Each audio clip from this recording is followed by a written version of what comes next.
What if a grand empire could simply vanish?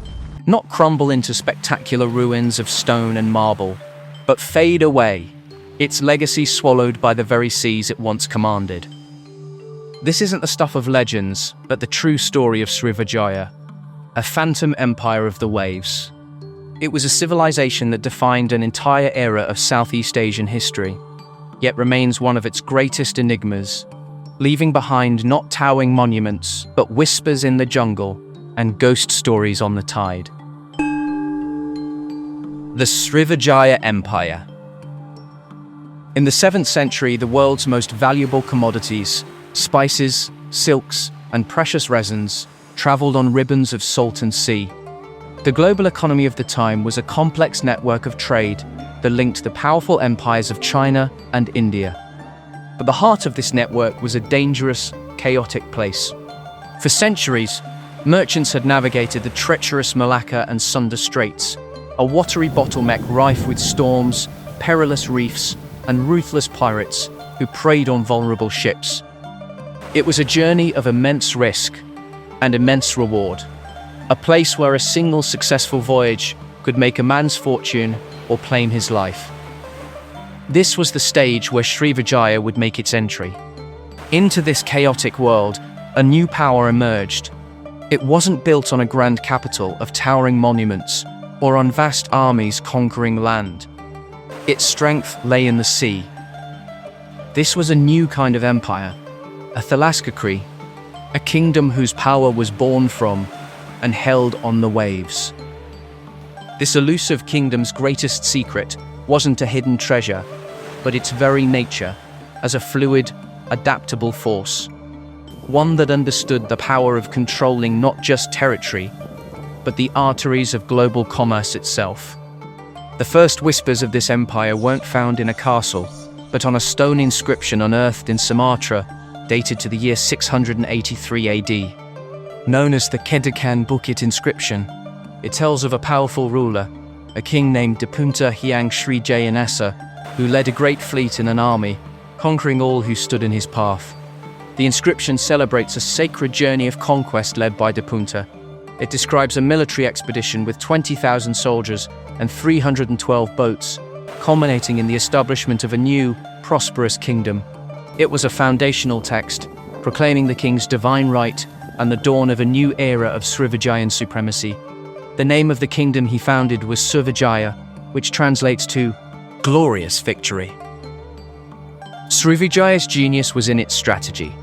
It understood that control over the Malacca and Sunda straits was an economic chokehold on global commerce. While other kingdoms fought over land, Srivijaya's rulers saw the real power was in the water. Instead of demanding absolute control, Srivijaya became indispensable. They offered safe passage, protection from pirates, and a place for weary sailors to rest and resupply. In exchange, the trade flowed through their hands, and a steady stream of taxes and tributes poured into the capital. The tolls they collected on goods, which included everything from aromatic resins like benzoin and camphor, to rare spices like clove and nutmeg, to precious materials like gold and silver, turned them into masters of the sea lanes. Their immense wealth inspired later historians to dub Srivijaya a land of gold. The capital was located near what is now modern-day Palembang. But don't imagine a traditional city of stone. Imagine a city perched on wooden stilts above the Musi River. Homes, temples, and palace halls rising like a floating forest, all linked by boardwalks and canals. The Srivijayans were a people of the water, and their civilization reflected that. The Maharaja, their ruler, didn't demand absolute fealty from distant lands. He expected tribute and a show of respect. His rule was a mandala, a network of allegiances with local chieftains, all orbiting the central power. It was a clever system of diplomacy and prestige, not brute military force, that held the empire together. The kings of Srivijaya cultivated a reputation for spiritual and military power, becoming the central point around which lesser rulers organized themselves for their own benefit and protection. This was an empire built on influence, not occupation. However, Srivijaya was not alone in the region. Its success and dominance made it a powerful neighbor, and its relationships with other kingdoms were a complex mix of alliance and rivalry. The most significant of these relationships was with the powerful Mataram Kingdom on the island of Java. While Srivijaya ruled the waves, Mataram's strength was rooted in its rich agricultural lands and monumental stone architecture, a stark contrast to Srivijaya's fluid wooden capital. This rivalry would become a defining feature of the era, as the two great powers constantly vied for influence and control over the resources and trade routes of Southeast Asia. And yet, despite its immense wealth and unique structure, Srivijaya remains one of history's greatest enigmas. The jungles and seas have reclaimed most of its physical legacy. The wooden ships rotted away, the floating palaces drifted apart, and the memory of the empire became little more than a whisper.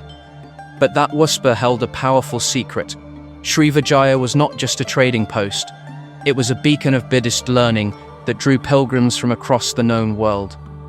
It was a place where faith and commerce coexisted, each strengthening the other in a unique partnership. How did a kingdom built on commerce and conquest become a spiritual sanctuary? And what secrets did its scholars carry with them across the sea? We'll uncover those answers in the next part of our story.